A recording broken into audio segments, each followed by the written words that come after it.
Ça se comprend, on est ensemble jusqu'à 17 h sur CNews. Bienvenue à toutes et à tous. Si vous nous rejoignez à l'instant, notre objectif c'est de vous donner des clés pour mieux comprendre l'actualité. On prend plus d'une demi-heure pour décortiquer un thème fort de l'actualité du jour. Et aujourd'hui, c'est ce chiffre qui place chacun devant ses responsabilités, plus 17% de morts sur les routes au mois de février. Comment expliquer ce recul brutal après une année 2018 qui semblait encourageante? Est-ce la conséquence des centaines de radars détruits, notamment par des gilets jaunes? Faut-il maintenir les 80 km/h en vigueur depuis le 1er juillet sur toutes les routes secondaires sans terre-plein central? Combien faut-il de temps aussi pour remplacer, réparer ces radars qui ont été endommagés? On va se poser toutes ces questions avec Chantal Perrichot. Bonjour. Vous êtes la présidente de la Ligue contre la violence routière. Je rappelle qu'il y a ce livre qui est toujours disponible, Objectif Zéro Accident. On verra si c'est un objectif réaliste. J'accueille également Éric de Caumont. Bonjour, bienvenue. Bonjour. Vous êtes avocat, président de l'Association des avocats de l'automobile. Yves Cara, porte-parole de l'Automobile Club Association. Bonjour et bienvenue. Et puis en duplex de Bordeaux, Benoît Simian, député La République En Marche de Gironde, membre du groupe d'études route et sécurité routière à l'Assemblée nationale. Bonjour à vous également. Avant de vous donner la parole, je vous propose de revoir le détail des chiffres annoncés par la sécurité routière ce matin. Arthur Lindon. L'année 2019 commence mal. Après une hausse en janvier, la mortalité sur les routes augmente encore en février, plus 17,1%. 253 personnes ont perdu la vie, dont 18 cyclistes, un triste record depuis 10 ans. Pour certains spécialistes et les autorités, les comportements des automobilistes évoluent, notamment depuis la dégradation des radars en marge du mouvement des Gilets jaunes. Chacun s'est un peu détendu en se disant bon, j'ai plus cette espèce de menace. J'espère que les Français prendront collectivement conscience que certes des radars c'est désagréable, mais ça fait partie de ces choses dont on a besoin pour réguler finalement la vie sociale et faire en sorte que nos routes soient moins violentes. Pour les associations d'automobilistes et de motards, cette reprise de la mortalité est un argument pour dénoncer l'abaissement de la vitesse à 80 km/h sur les routes secondaires. Ils essayent tous de se cacher derrière un argument, celui que les dégradations des radars a entraîné une hausse de la mortalité. Ils ont oublié une chose, c'est que si les radars ont été dégradés, c'est parce que le 80 km/h est resté en travers de la gorge des automobilistes. La hausse de la mortalité le mois dernier ne s'explique pas uniquement par les excès de vitesse. L'alcool, mais aussi l'usage du téléphone portable au volant, comme à vélo, sont aussi souvent à l'origine d'accidents mortels. 253 morts en France métropolitaine, 5201 blessés. Voilà, ce sont des familles endeuillées, des personnes victimes d'accidents corporels, parfois lourdement handicapées, qui vont peut-être perdre leur emploi. Voilà, c'est de ça dont on parle ensemble. Les personnes, évidemment, autour de cette table ne se satisfait de ces chiffres. On va essayer de trouver des solutions, des explications. Votre première réaction, Chantal Perrichon, vous êtes surprise, en colère? Dans quel état d'esprit êtes-vous? Pas surprise, mais en colère, parce que tout simplement, nous sommes en train de revenir avec la destruction des radars. On annonce 75-80%, mais c'est peut-être même au-delà. Ça dépend des régions, en fait. Ça dépend des régions, et on va revenir presque à la période, disons, du début du gouvernement Chirac, où il n'y avait pas de radar. Et à partir du moment où on a eu la mise en place des radars, on a vu l'accidentalité chuter de façon extrêmement importante. Dès même lors de l'annonce, cela a commencé à chuter. Et là, maintenant, on revient à un moment où Jacques Chirac avait dit publiquement, c'est au Mondial de l'automobile, qu'il y avait la barbarie sur nos routes. Le terme était très fort. Eh bien, nous retournons vers cette barbarie, c'est-à-dire le non-partage de la route. Chacun estime qu'il est suffisamment compétent pour rouler à la vitesse qui lui convient.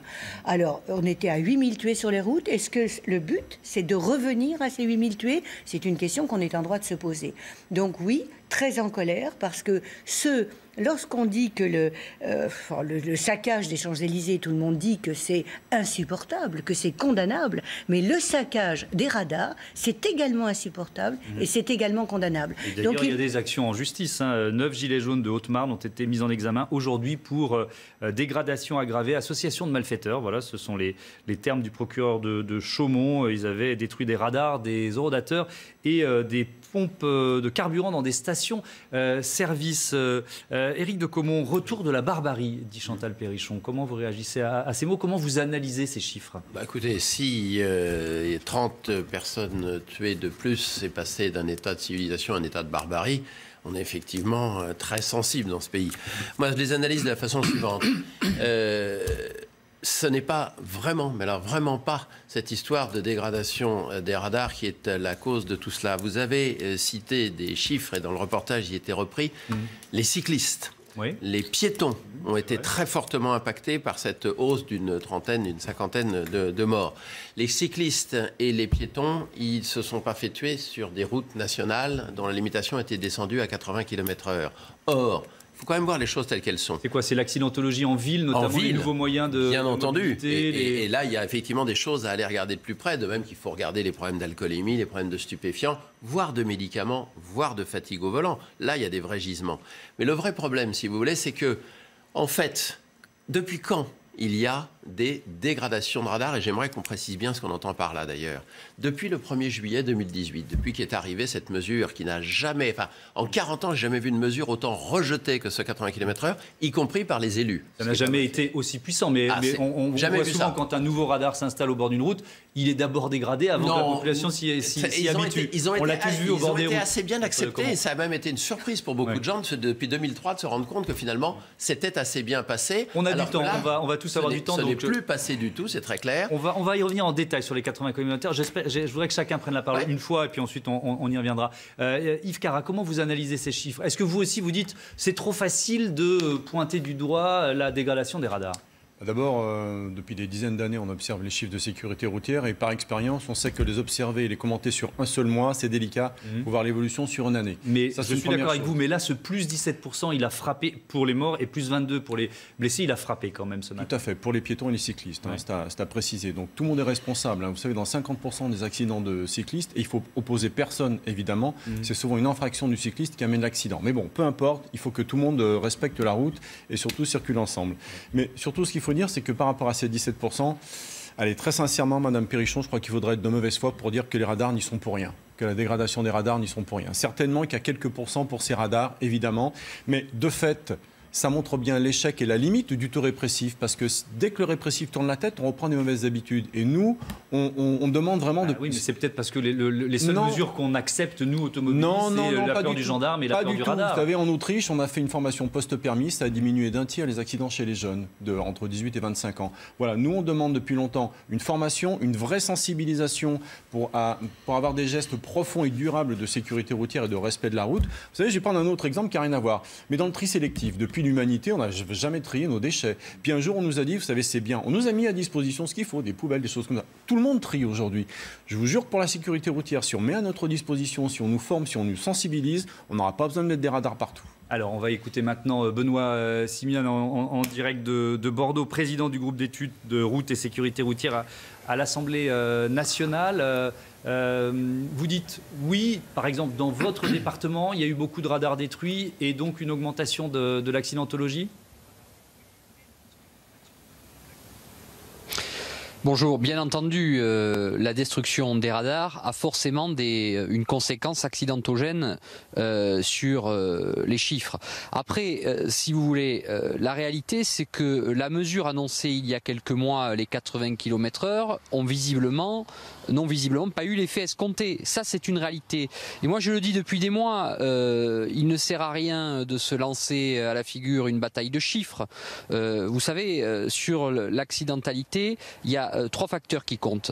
D'abord, la voiture, ensuite l'état du réseau, et là nous mettons le paquet pour mieux entretenir notre réseau routier dans les années à venir, et notre réseau s'est clairement dégradé. Année après année, il faut véritablement déclarer un plan d'urgence sur ce sujet. C'est ce que nous ferons dans la loi d'orientation des mobilités qui sera débattue à l'Assemblée nationale au mois de juin. Et puis, le troisième facteur, c'est bien entendu le comportement du conducteur. Et force est de constater qu'avec les événements que traverse le pays depuis maintenant plus de 4 mois, la police route est sans doute un petit peu mise de côté pour assurer l'ordre public dans les villes touchées notamment par les événements. Mais clairement, je vous interromps une seconde, excusez-moi, c'est toujours difficile avec un duplex, mais je vais reprendre la main, je vous interromps une seconde. Je voudrais rebondir sur ce que Chantal Perrichon disait tout à l'heure. Elle rappelait l'acte politique fort du début du premier mandat du président Chirac.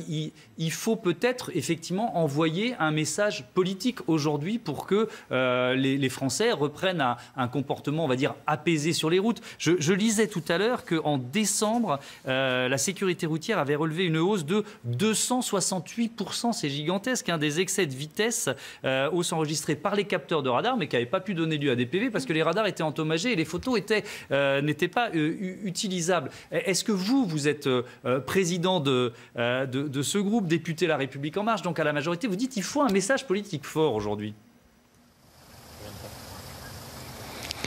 Le message politique, le gouvernement l'a eu avec l'annonce brutale des 80 km/h. Maintenant, moi j'ai exprimé ma position sur le sujet. C'est la preuve qu'on ne peut pas tout régler depuis Paris et qu'il faut faire confiance à nos territoires, les préfets pour les routes nationales, les présidents de département pour les routes départementales et les maires pour les routes communales, bien entendu, avec une campagne de prévention portée aussi au cœur, au plus près de nos concitoyens, au cœur de nos territoires.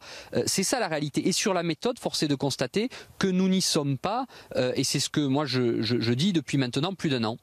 Alors, restez avec nous, je vais vous redonner la parole régulièrement pendant ce débat. Chantal Perrichon, on a vu les sénateurs, c'était hier, proposer un amendement à la loi sur la mobilité et qui donc va dans le sens de ce que M. Simon vient de nous dire, c'est-à-dire du cas par cas, donner au département la possibilité, avec des groupes dirigés par les préfets, de décider sur telle route on vient à 90 km/h, sur telle autre on vient à 80. Vous dites pourquoi pas, ou vous dites attention danger?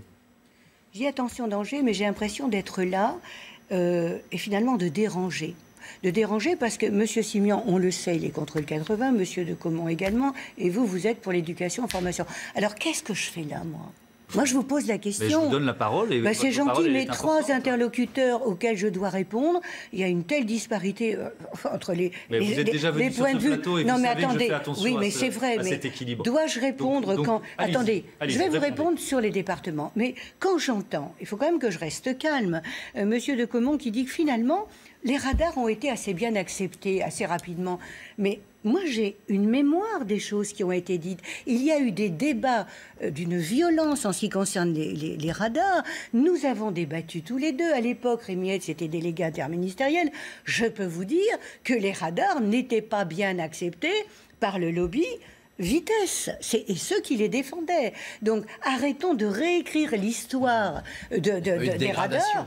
Parce que là, franchement, je ne peux pas l'entendre. On a tous vu sur le bord des routes, la dégradation. Ça n'a rien à voir. Mais je parle de l'installation. D'accord, on est dans une crise sociale hors norme. Vous ne dites pas qu'il n'y a pas eu de dégradation, je ne peux pas vous laisser dire ça. Et vous voyez, vous n'y arriverez pas. Vous pouvez donner de la voix, vous n'y arriverez pas. Rien à voir. On a déjà entendu cet argument. Tout le monde le sait. Sur le rôle des départements. Sur le rôle des départements. Bien.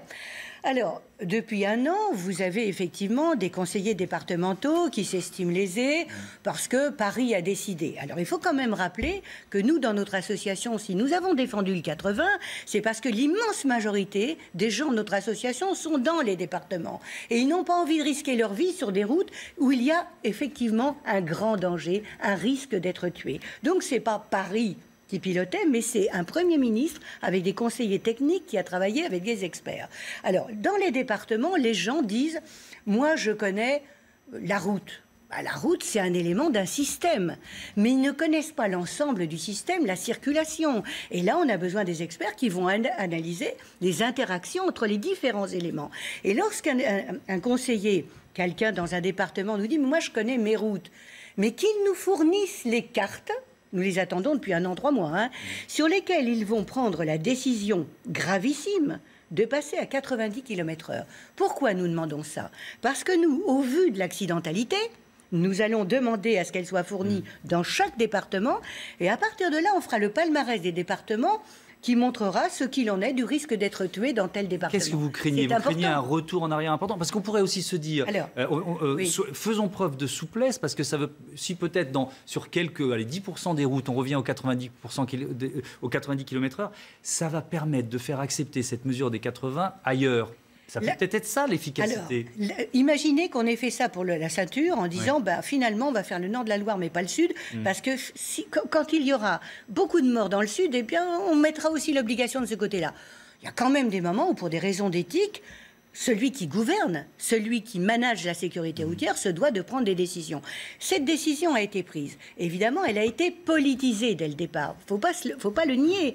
Très vite, c'est devenu effectivement l'enjeu politique de ceux qui voulaient effectivement lutter contre le gouvernement. Et la sécurité routière ne doit pas être politisée. C'est très grave de vouloir l'instrumentaliser de ce côté-là. C'est grave. Yves Carra, j'ai parfois l'impression, quand je vous entends, vous représenter effectivement les usagers de l'automobile. On est très nombreux. Il y a eu un sondage qui est paru il y a quelques jours dans le Parisien aujourd'hui en France, qui disait 3 Français sur 4 utilisent leur voiture tous les jours pour aller travailler. Directement ou indirectement. On en possède une, on en conduit une. Mais quand les chiffres sont bons, vous dites, c'est pas parce qu'on a baissé la vitesse sur les routes, c'est parce que les voitures sont de plus en plus sûres. Là, vous n'allez pas nous dire qu'on a ressorti les épaves du garage. Vous voyez ce que je veux dire? Et si le mois prochain, la sécurité routière, ce que l'on espère tous, descend de 14 points. Ouais. Ce sera grâce aux radars qui seront rajoutés. Qu'est-ce qu'on va dire? Peut-être parce qu'on en aura réparé une grande partie. On va se poser la question du temps que ça prend à aller. Je suis d'accord, plus 17 c'est beaucoup. Mais si on revient à plus 3 le mois prochain, qu'est-ce qu'on va dire? Nous tous autant qu'on est, on ne pourra rien dire sur les radars parce qu'on ne saura pas trop. Vous savez, c'est multifactoriel. On parle de 18 cyclistes tués, c'est toujours beaucoup trop évidemment. Alors si je peux me permettre de terminer, on parle de 18 cyclistes tués, on parle de piétons également. Tout le monde est responsable et tout le monde a sa part. Donc mais il faut savoir à minimiser la part de la voiture. Non, c'est pas ça. Je dis que sur la route, moi, je suis piéton, je suis cycliste, je suis motard, je prends le transport en commun, tous autant qu'on est. On doit tous se respecter. Et quand on est en état de vulnérabilité, faire encore plus attention. Et quand on est en voiture, comprendre qu'on est dangereux pour soi et pour les autres. Donc, il faut que tout le monde soit vraiment conscient de ça. C'est ce que je veux dire. Et 18 cyclistes, vous savez, on a eu un mois de février. C'est multifactoriel, les accidents. On a eu un mois de février exceptionnel au niveau météo. Je peux vous dire que je vais en campagne tous les week-ends. Il y avait des tas de cyclistes, les clubs qui ressortaient pour rouler. C'est peut-être juste ça, les chiffres en plus. Et en ville, il y a de plus en plus de... Quand il y a de plus en plus de météo favorable, ça crée plutôt moins d'accidents. Alors, il y a peut-être un peu plus de cyclistes sur les routes, mais pour les voitures, ça crée moins d'accidents. Non, pas forcément. Parce qu'il y a plus... Ce que je veux dire, c'est que c'est multifactoriel. Une météo peut suffire à justifier ces chiffres. Oui. Pas de 17%. Je pense qu'effectivement, la dégradation des radars y est pour quelque chose, et je vous l'ai déjà dit. Simplement, une dernière chose, vous savez, depuis 2013, les 80 km/h sont dans les tuyaux, vous le savez. Nous, on n'a jamais été contre les 80 km/h. On a toujours été pour une juste vitesse responsabilisée par la personne qui est au volant. Donc au cas par cas. Et qu'est-ce que vous répondez à l'argument de Mme Perrichon qui dit il faut que ce soit national, point barre? Est-ce qu'on peut avoir raison contre tout le monde, contre les sénateurs, contre les départements, contre les élus, contre tout ça?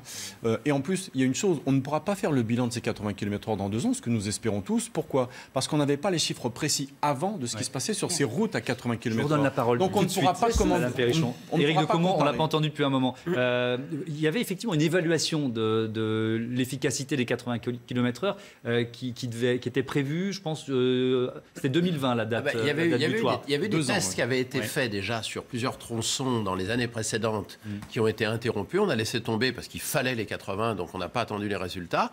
Et là, effectivement, on nous a dit qu'il y a une clause de revoyure. C'est-à-dire qu'on commence en juillet 2018 et on fera le point en juillet 2020. Et si ça ne marche pas, on acceptera et on reviendra en arrière. Je vous signale qu'il y a une note confidentielle qui existe et que j'ai lue et qui répond aux forces de police qui se posaient des questions, une foire aux questions en quelque sorte. De toute façon, on ne reviendra pas en arrière parce que ça va forcément marcher. Donc vous voyez à quel point ce qu'on est en train de vous vendre est sérieux et fiable. Mais moi, j'aimerais vous poser une question intéressante. Pourquoi on parle de cette influence des radars? Alors, dégradé, détruit, rendu inopérant? Parce que la vraie question qui se pose, c'est que je suis d'accord avec vous, quand un radar est brûlé, il faut le remplacer. Oui. Ça coûte jusqu'à 200 000 €. Ça coûte très cher. Et en plus, on n'a pas les capacités d'en produire 200 en 10 jours. Ça, c'est tout à fait d'accord. Donc, on dit 1 à 3 mois de délai pour remplacer les radars détruits. D'accord. Mais il y a au moins la moitié des radars, et je circule pas mal en province et je le vois bien, qui ne sont pas détruits du tout, qui sont juste empaquetés dans des sacs poubelles avec du scotch. La meilleure preuve, vous l'avez dit tout à l'heure, c'est qu'ils continuent à faire des relevés de vitesse et qu'ils disent qu'on ne respecte plus la limitation parce que les photos ne marchent pas. Ceux-là, qu'est-ce qu'attendent les pouvoirs publics depuis 2 mois, 3 mois, 4 mois pour prendre une paire de ciseaux et enlever le sac poubelle? Ça fait partie des questions que je voulais poser. Ça leur pose un problème à Benoît Simian à Bordeaux. Je rappelle que vous êtes député de ce département, député de Gironde. Est-ce qu'il y a une mauvaise volonté de certains élus qui n'étaient pas favorables aux 80 km/h, une mauvaise volonté à réparer rapidement les radars ou à faire ce que, comme on vient de dire, mettre un coup de ciseau pour qu'ils soient de nouveau opérationnels? Détruire les radars est sans contexte accidentogène. Après, les radars sont sous la responsabilité de l'État, donc du ministère de l'Intérieur et du ministère des Transports. Et très clairement, il y a eu, oui, ces derniers mois, des actes de vandalisme. Sans doute aussi par un rejet de cette mesure des 80 km/h qui a été imposée et qui a été très largement contestée. Et d'ailleurs, quand on analyse les résultats du grand débat, c'est un des points qui remonte.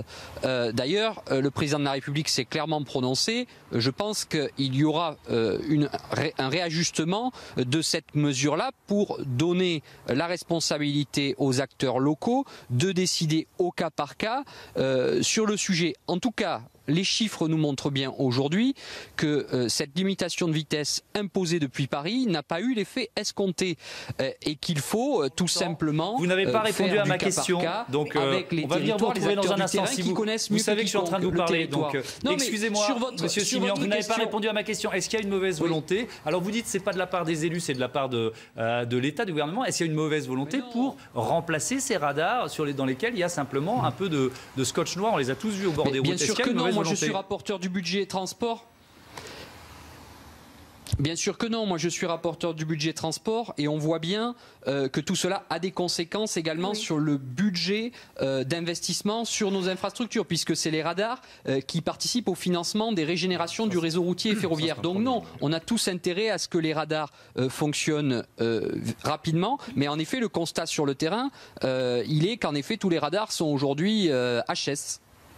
Et donc c'est quoi? Vous donnez quel objectif? Vous espérez que ces radars sont de nouveau opérationnels? À quelle échéance? 15 jours, 1 mois, 3 mois? Qu'est-ce qu'il en sait? Moi, je suis député du Médoc, je ne suis pas député du gouvernement. Il appartient aujourd'hui au ministre de nous fournir en effet ces éléments. Ok, merci beaucoup. Merci Benoît Simian d'avoir répondu à nos questions. Chantal Perrichon, vous dites objectif 0 accident. Oui, vous voyez qu'on est mal parti. Mais la première solution que vous proposez, si on essaye d'aller plus loin, sortir des 80 km/h? Non, on va essayer de se caler sur le premier facteur de mort sur la route, c'est-à-dire la vitesse. Ça, c'est le premier facteur. Et donc, les radars qui permettent les contrôles vont permettre effectivement de faire diminuer, de baisser la vitesse moyenne. Et à ce moment-là, on a moins de tués. Je ne vais pas redonner la modélisation de Nielsen. Ça donne des boutons et des éruptions à ceux qui ne l'acceptent pas. Donc, on ne va pas le redire. Mais je ne sais pas ce que c'est, donc on ne va peut-être pas rentrer quand même. Non, mais c'est simple. Vous baissez la vitesse moyenne de 1% dans tous les pays du monde, sans exception. Vous avez 4% de tués en moins. Alors maintenant, nous allons parler des radars fixes. Il est évident qu'on ne doit pas les remplacer. Que diable? On ne va quand même pas faire des cadeaux à des gens qui ont envie de les détruire en permanence. Il faut arrêter ce jeu. C'est une évidence. Il faut prendre... on se prive de radar? Non, je continue. Je continue. Donc, non, mais vous allez comprendre et je sais que vous savez. Typiquement, il y a des gens qui sans arrêt nous proposent le modèle anglais. Ah, le modèle anglais, si vous saviez comme il est bien, etc. Bien. Eh bien, allons jusqu'au bout du modèle anglais. Je prends le modèle anglais. Eux, ils sont en train de démonter les radars fixes et pour cause d'obsolescence. Certains fonctionnaient à l'argentique. Ça valait la peine quand même. Parfois, ils les remplacent. Eh bien, voilà, par des voitures banalisées. En 2014, vous vous rendez compte, on est quand même 5 ans derrière. Avec le gouvernement anglais, nous avions eu des contacts qui nous avaient donné les chiffres. Plus de 8000 voitures banalisées. Mais attention, ils n'ont que 300 000 kilomètres de route à contrôler. Nous, on en a 1 million. Et on nous dit 400. Mais disons que s'il y en a une centaine qui circulent sur les routes, nous sommes des gens heureux. Donc la différence, elle est là. La probabilité d'être contrôlé en Angleterre, elle est terrifiante. Et plus grave, dans ces véhicules banalisés, il y a des connexions entre le ministère des Finances anglais et le ministère de l'Intérieur.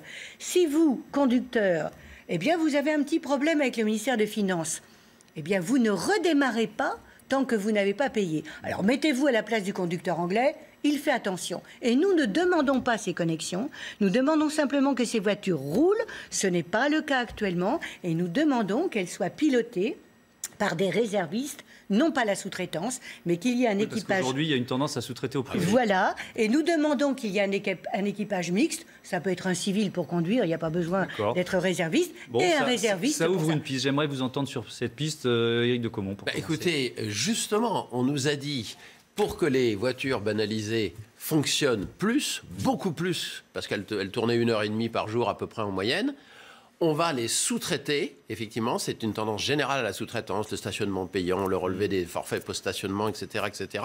On va les sous-traiter à des sociétés privées. Bon, déjà, moi, j'aime pas quand l'État abandonne son pouvoir régalien pour le donner à des sociétés privées qui ont toujours forcément un objectif de profit. C'est normal, c'est légitime. Bon, et donc, aujourd'hui, j'apprends qu'en fait...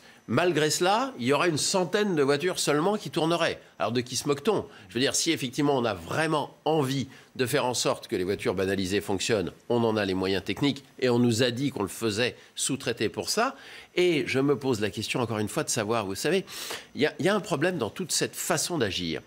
C'est qu'il y a deux options. Soit vous voulez faire de la prévention, de la formation, de l'amélioration des infrastructures ou de la sécurité des véhicules. Ou bien vous intéressez également aussi à la lutte contre l'alcoolémie, contre les stupéfiants, contre les médicaments au volant, contre la fatigue au volant. Tout ça sont des choses très porteuses à long terme qui peuvent porter des fruits et permettre d'arriver vers les zéro accidents, mais qui coûtent très cher à mettre en œuvre. Et il y a l'autre solution qui consiste à placer des radars partout et ça vous rapporte 1 milliard 300 millions par an. C'est pas le même objectif, c'est pas le même résultat. Est terminée, chacun a eu la parole. Merci. Ça permet de ramener de l'argent dans les caisses de l'État. Et je pense avoir fait en sorte, Chantal Perrichon, que vous ayez pour une fois que j'étais d'accord avec la phrase qu'il a donnée, il est contre l'abandon du pouvoir régalien. Nous sommes d'accord pour les vitesses maximales, notamment pour le 80. Merci à tous les trois. Non, le débat est terminé. On est pour l'automatisation de la prévention, mais pas de la répression. Merci. Ce qu'il faut retenir de ce débat, je vous rappelle ce chiffre, donc le nombre de morts sur les routes de France métropolitaine, cette hausse de 17,1% en février, après une baisse présentée comme historique de la mortalité routière en 2018. Les cyclistes font partie des victimes.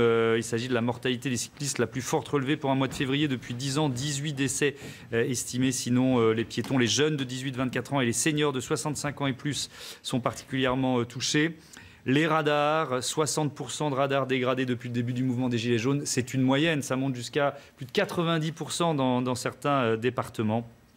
Et puis cette hausse relevée par la sécurité routière en décembre, 268% d'excès de vitesse en plus, mais qui n'ont pas donné lieu à des PV faute de photos utilisables. Et puis c'est évidemment la polémique sur les 80 km/h qui va reprendre de plus belle. Vous l'avez entendu pendant cette demi-heure consacrée à la sécurité routière.